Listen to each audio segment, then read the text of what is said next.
About a year ago, pumunta dito ang taong ito, si Marvin Santos. Humihingi siya ng dasal sa atin.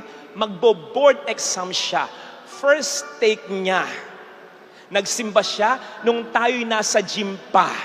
Pagkatapos niyang magsimba, pinray over ko siya. Saka ko siya binulungan. Nakita mo yung picture ni Divine Mercy sa likod? At yung image ni Mama Mary ng Lazaret? Puntahan mo, hawakan mo, magdasal ka mula sa puso mo. Ginawa niya. Alam niyo kung ano resulta? Sa exam niya? Bagsak. Bagsak. Last Wednesday, nandito siya. Konti lang ang tao pag Wednesday. Di siya lumapit sa akin. That time, waiting na siya sa resulta ng board exam niya, second take niya.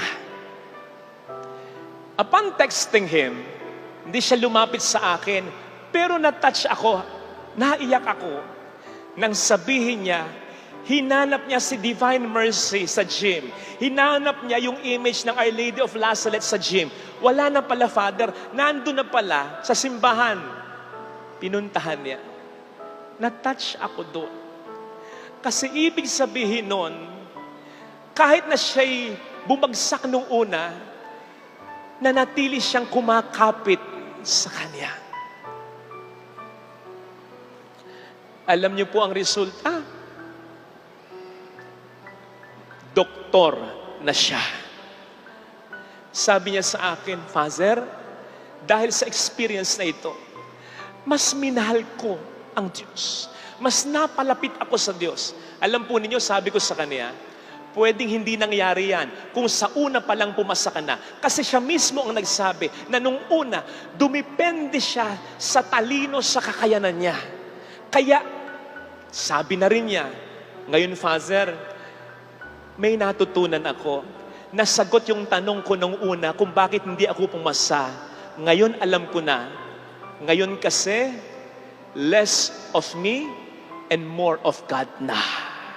Yun ang natutunan niya. Kapatid, ano man yung problemang pinagdaraanan mo ngayon, ano man yung kahirapan o kadiliman, hindi ko sasabihin congratulations, pero nasa sitwasyon ka kung saan pwede mong mas maramdaman ang pagmamahal at kadakilaan sa buhay mo ng ating Panginoon. Kaya wag mong husgahan agad sa paningin mo yung problema. Paiiyakin lang ako nito. Sakasaktan lang ako ng problemang ito.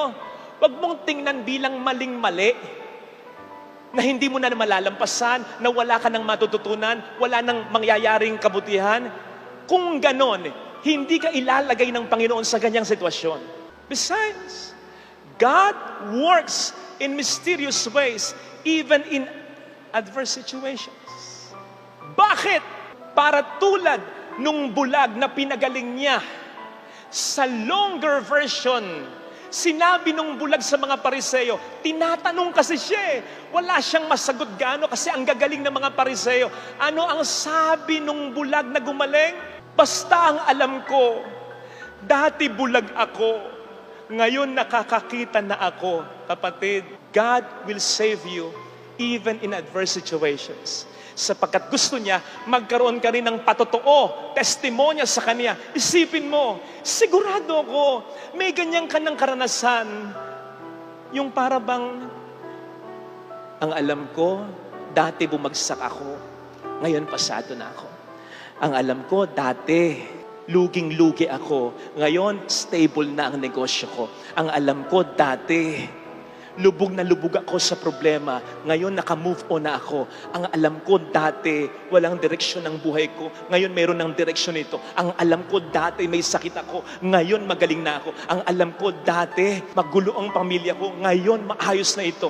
May karanasan kang ganyan. Ano ang sabi ng Bible? Do not forget the goodness of the Lord. Ngayon, kung wala pa, pinagdarasal ko na kung ano man ang problema mo ngayon, yan na. Kung ano man yung problema mo ngayon, ito na ang maging karanasan at tulad ng bulag sa Ebanghelyo. May problema ko ngayon, bukas makalawa. alam ko, malalampasan ko na ito. Ito sana ang hilingin nating biyaya sa banal na pagdiriwang